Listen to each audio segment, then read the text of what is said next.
பெத்த தாய்க்கு உண்மையா இல்ல, பெத்த தகப்பனுக்கு உண்மையா இல்ல, மனைவிக்கு உண்மையா இல்ல, பிள்ளைகளுக்கு உண்மையா இல்ல, உங்களுக்கு மட்டும் எப்படா உண்மையா இருப்பான் சொல்லுங்கடா?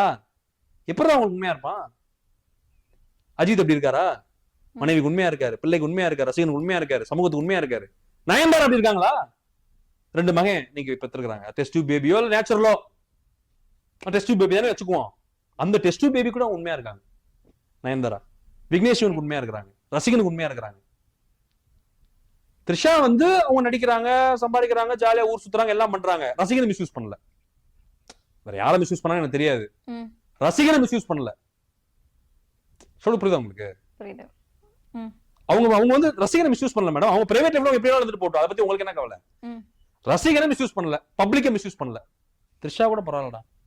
இப்படி நான் அப்படியே கணக்கு பண்ணி வச்சுக்கோங்க, ரஜினி, கமல், அப்புறம் வந்து நீங்க அப்படியே இந்தியா முழுக்க இருக்க சல்மான் கான், ஷாருக் கான், அமீர் கான், அப்புறம் வந்து எல்லா டாப் ஸ்டார்ஸ், அமிதாப் பச்சன்ல இருந்து இப்ப வந்திருக்கக்கூடிய சிவகார்த்திகேயன், விஜய் சேதுபதி, எல்லாருமே அவங்க ரசிகனையோ மக்களையோ யாரையுமே அவங்க மிஸ்யூஸ் பண்ணல, யார்ட்டையுமே அவங்க ஃபேக்கா கிடையாது. ஐஸ்வர்யா ராஜேஷ், கீர்த்தி சுரேஷ், எல்லாருமே எடுத்துக்கோங்க. கரெக்டா அவங்க அவங்க ப்ரொஃபஷன், கரியர், பிசினஸ், சினிமா நல்லா சம்பாதிக்கிறாங்க, லைஃப் என்ஜாய் பண்றாங்க, கல்யாணம் பண்றாங்க. இந்த கீர்த்தி சுரேஷ் கல்யாணம் பண்ணிருக்காங்க, அசின் கல்யாணம் பண்ணிருக்காங்க.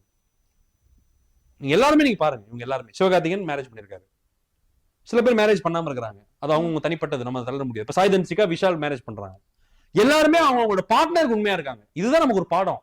அவங்க சினிமால கவர்ச்சியா இருக்கிறாங்க, அதை விட்டுருங்க. தனிப்பட்ட வாழ்க்கையில எப்படி இருக்கிறாங்க அதை பாரு, எப்படி இருக்கிறாங்க.